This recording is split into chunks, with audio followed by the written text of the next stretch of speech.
heading into the 2022 draft. It was coined the Shane Wright sweepstakes, and for good reason. After dominating the GTHL as an underager, Shane Wright will be granted exceptional status, where this kid would light it up in the OHL, playing against guys upwards of 6 years older. Snapshot. Oh! Shane Wright with the game winner. Wow, beats Graves on the glove hand. That's a 15-year-old kid that just scored that goal. As Shane Wright would put up an incredible 39 goals, 66 points as a 15-year-old, which meant that not only did Shane Wright score 14 more goals than a 15-year-old McDavid, but he would tie McDavid in points with 5 games in hand. Everything at this point indicated that the lucky team who wins the 2022 draft lottery was taking home a bona fide franchise center. But the pandemic would happen, and for reasons we don't know or perhaps just don't understand, in a situation where other top prospects decided to go overseas, Wright would opt to not play the 2021 season. So now heading into his draft year, Shane Wright would disappoint. Now, don't get me wrong, from face value, 94 points from a draft-eligible player is phenomenal, but he wasn't a typical prospect. No, he was classified as exceptional, so the fact that he scored less goals at age 18 than he did at age 15 was a massive red flag. What is going on? When it comes to the world of scouting and drafting, teams prioritize seeing that consistent upward progression, and these expectations increase tenfold when we're talking about an exceptional status player. So Shane Wright not popping off in his draft year cast a cloud of confusion in the hockey world, as this whole time we thought that Shane Wright was the guy. And well, this is where Juraj Slafkovsky comes into the picture.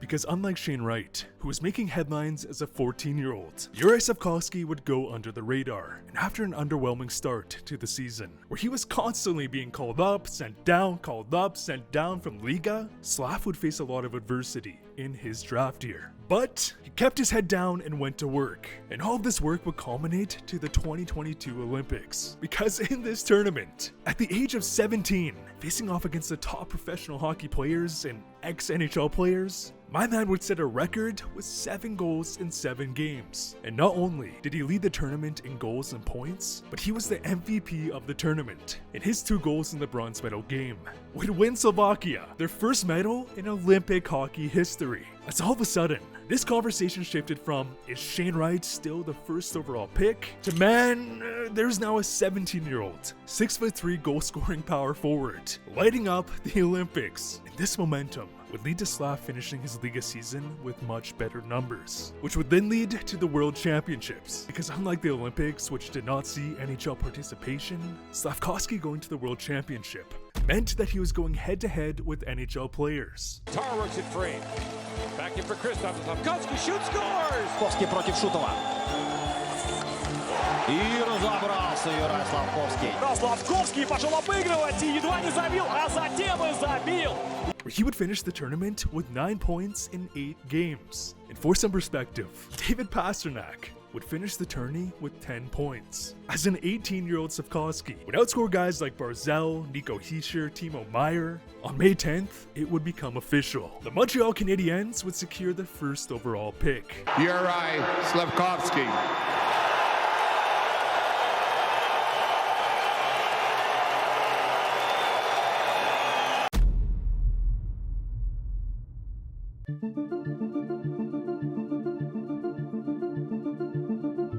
On this graphic, we have first overall picks from 2007 up until 2023, alongside their average point production from their first 7 years of their careers. And as you can see, not until year 3 did the average first overall pick begin to hit their stride, and not until year 7, on average, did a first overall pick break out into a star, which also happens to be at the age of 25, 26, which makes sense. But here's the thing, Juraj Slafkovsky is also one of the most unique first overall picks we have seen in decades, because on this graphic, we have every first overall pick's weight and size from 2007 up until 2023. Austin Matthews stands out as the biggest player on this list, and well, right here is Juraj Slafkovsky, because as it stands, in terms of a first overall pick with big offensive upside, Slaf stands out as a unicorn in terms of his physical stature, because in today's game, the role of a power forward is a dying breed. Back in the day, players like Lindros, Lemieux, Todd Bertuzzi would dominate the game with their size, physicality, combined with goal scoring. But in today's game, those elite goal-scoring power forwards have become a rarity, and even though these players have nearly gone extinct, they have never been more important. As last season, we would see the Panthers bully their way to the Stanley Cup Finals. If you have a player who can combine skating with physicality and goal scoring, you have that game breaker, a guy who can play in any situation, on top of having the ability to punish the opposition. But in the same breath, what makes these players so unique also leads to a completely different developmental curve. If we take a look back at this graphic and add players who are quote-unquote unicorns, the players who are unique in terms of their physical stature, or perhaps players who possess that rare combination of physicality and goal scoring, we get guys like Quinton Byfield, Tage Thompson, Tom Wilson, Nichushkin, Zaka, Kraus, Joel Eriksson-Ek, JT Miller, and of course, Brady Tkachuk.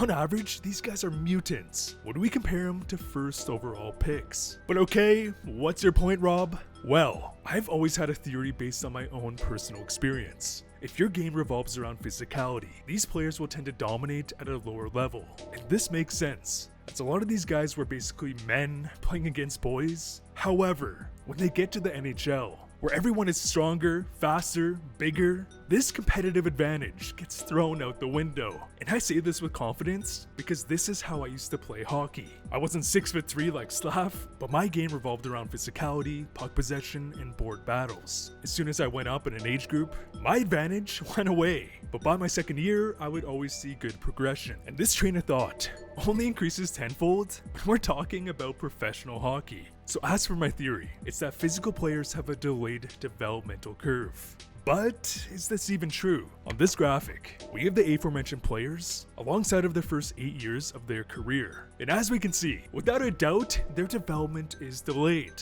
In their first season, they would average 23 points. They would see a bit of progress in year 2. In year 3, we'd see a bigger jump. And not until year 8 did these players eventually break out into stars. Also keep in mind, because of McDavid, he single-handedly widens this gap by a pretty big margin. So these two groups are closer than it seems. Because of their physical stature, having to adapt to the NHL, where you need to relearn how to train and use your body, will without a doubt lead to a delayed developmental curve. Because here's the thing, Juraj Slafkovský had one of the worst seasons by a first overall pick in NHL history. He looked awkward, he was rarely using his size to his advantage, and was overall very inconsistent. These things are all true, and because of this, fans were labeling him as a certified bust. Because if you just look at his point production, I get it from face value, I guess, but if you looked harder, you might have noticed that this kid has unlimited potential. Fast forward to the start of this season, I would post a video on my second channel surrounding the topic of Slav breaking out. And oh man, I don't think I've ever been roasted more in my life. However, this entire video was always my theory. Bigger players take longer to develop.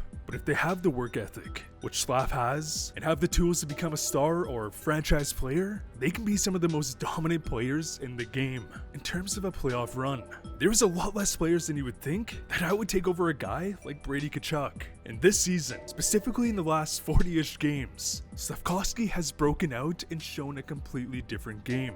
Whether it's a one-timer or pinpoint wrister, And he gets it, and he shoots, and he scores! He's got it. That drive score!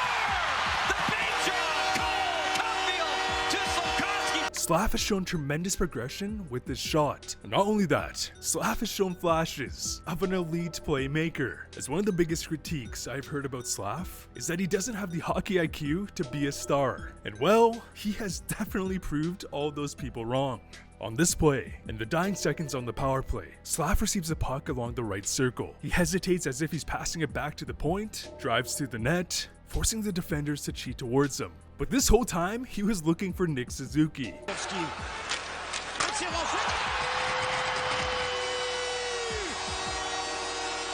On this next play against the Ducks, he once again receives a pass on the right circle. He notices Caulfield open in front of the net, but looks him off, as if he was trying to feed Suzuki back door. The defense cheats towards Suzuki. He gets the puck to Caulfield, gets the puck back.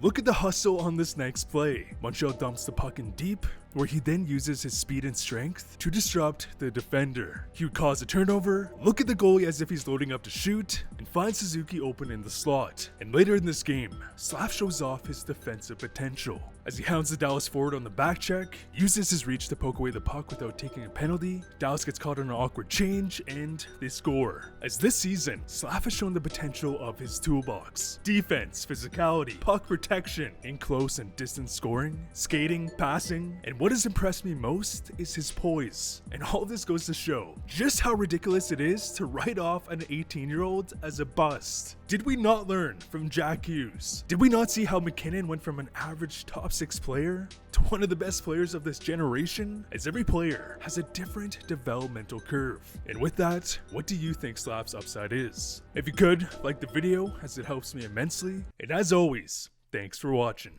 Worst take that YouTube has decided to throw my way. Yous are a closet Habs fan.